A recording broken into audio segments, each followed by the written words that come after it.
রাঙা, তুমি তো জানতে আমি আর একলব্য একে অপরকে কতটা ভালোবাসি। তুমি কি করে এই বিয়েতে রাজি হলে? ও রাজি হয়েছে আমার কথা।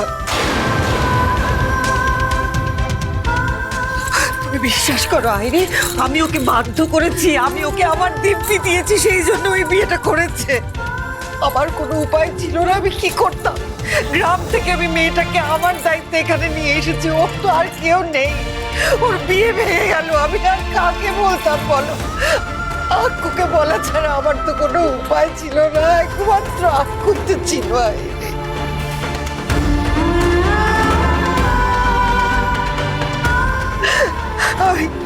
আমি জানি আমি সারা জীবন তোমার অপরাধী হয়ে থাকবো, আমি তোমার অপরাধী হয়ে থাকবো। শুধু একটা কথা বিশ্বাস করো আমার যদি আর কোনো উপায় থাকতো, আর একটা কোনো উপায় থাকতো, এই বিয়ের কথা আমি ভাবতাম না। তুমি আমায় ক্ষমা করো, তুমি আমায় ক্ষমা করো। বেটা, তুমি এখানে দাঁড়িয়ে দাঁড়িয়ে কি করছো? ওর মা হাত জোর করে ক্ষমা চাইছে, অথচ একলব্যকে দেখো মাথা নিচু করে দাঁড়িয়ে আছে। দেখো একটা কথাও বলছে না। শোনো, এবার চলো এখান থেকে। শোনো, ভগবান যা করে মঙ্গলের জন্য। তুমি আমাকে যতই অপছন্দ করো না কেন। নন্দিনী, চুপ করো তো, সেই থেকে শুধু নেগেটিভ কথা বলে যাচ্ছ। কারণ পজিটিভ কথা বলার মতো না আমি এখানে কিছু দেখতে পাচ্ছি না, তাই। বেটা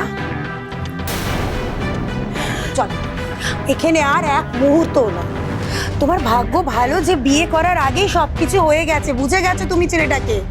যে ছেলেটা একটা বাড়ির কাজের মেয়েকে বিয়ে করতে পারে, তার সাথে তোমার রিলেশন ছিল, ভাবতে গা ঘিনঘিন করছে।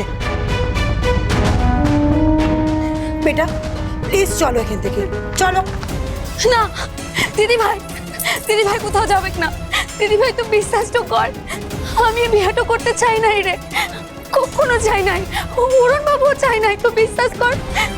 কপালে ফেরে এটা করতে আমরা বাধ্য হয়েছি রে। আমি আর কি করতাম বল? আর আমি এবার আমি কি করব? একলব্য তুমি বলো, এবার এবার আমি কি করব? তুমি তুমি তো তুমি তো রাঙাকে বিয়ে করে নিলে, আমি কি করব? আমার কি তাহলে বাড়ি গিয়ে সুইসাইড করে নেওয়া উচিত?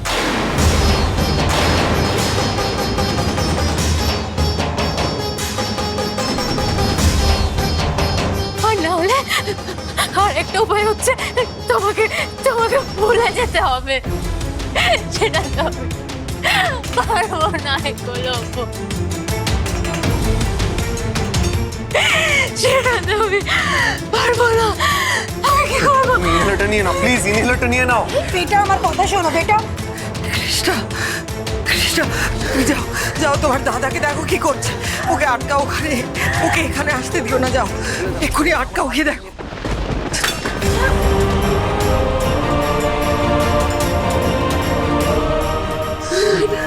আইডি, অঙ্কুরদা, অঙ্কুরদা তুমি ডাক্তারকে ফোন করো, নয়তো ওকে হসপিটালে নিয়ে গিয়ে ট্রিটমেন্ট করাতে হবে। ও প্যানিক অ্যাটাক হচ্ছে, বাড়িতে থেকে এইভাবে চিকিৎসা হবে না। আমি আমি আমি করছি।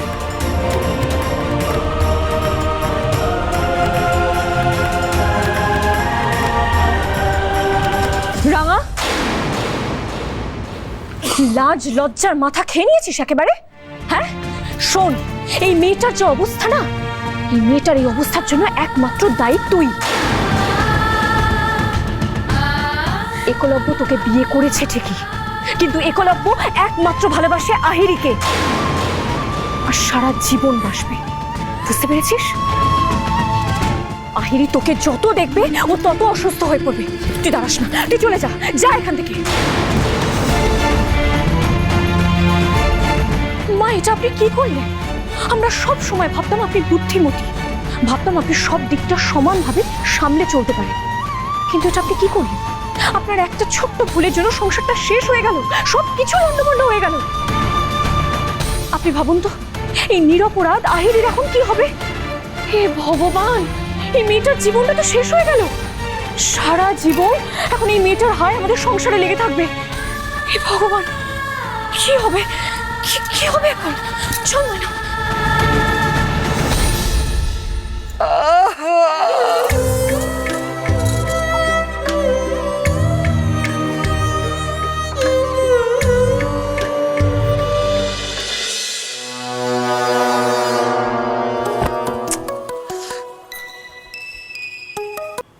হ্যাঁ হ্যালো, বনসোনা।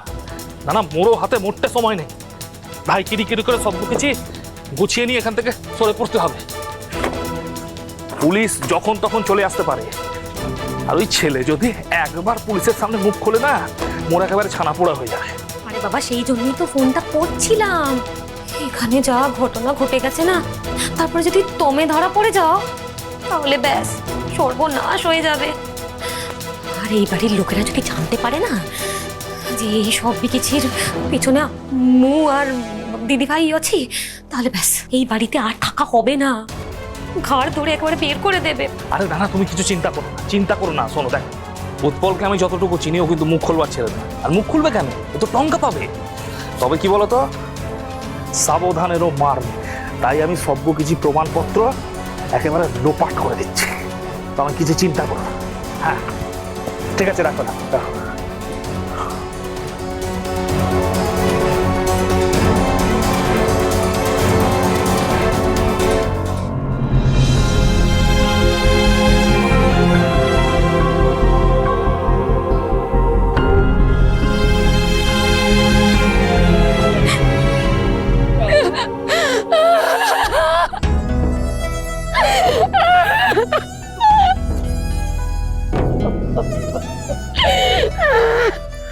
তুই এমনটা কেন করলি রে টিচার দিদিমণি? কেন করলি? তুই তোর মোড়া মুখের দিব্যিটা কেন দিলি? কেন দিলি বল? আমি নিজের হাতে পুরন বাবু আর দিদিভাইয়ের জীবনটা নষ্ট করে দিলাম। দুটো জীবন নষ্ট করে দিলাম আমি। এটা ঠিক হয় না রে দিদিমণি, এটা অন্যায় হয়েছে। তো দিদিভাইয়ের অবস্থাটা দেখেছিস?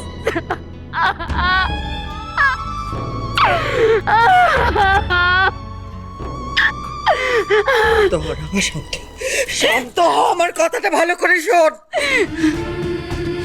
যা হয়ে গেছে তা তো আর খণ্ডানো যাবে না। তোর আর আক্কুর বিয়ে হয়ে গেছে, তুই এখন ওর স্ত্রী, এটাই সত্যি, এটাই তোকে মানতে হবে, বুঝতে হবে তোকে। আইরির সঙ্গে আমি কথা বলবো। আমি জানি আমার কথা ঠিক বুঝবে, ও আমার কথা ঠিক বুঝবে, ও ঠিক বুঝবে। আসুন, আপনি উপরে চলুন। ডাক্তার এসছে। ওদি, তুমি যেও না। আইরির মা তোমাকে যেভাবে অপমান করছে তুমি সেসব শুনতে পারবে না বৌদি। না, যেও না। তুমি বরং দাদার কাছে যাও, দাদার তো শরীরটা ভালো নেই। কিন্তু তুমি দাদার কাছে গিয়ে বসো। চলো চলো বৌদি, চলো।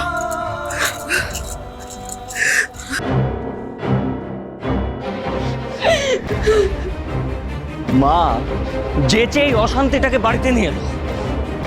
ফালতু সব।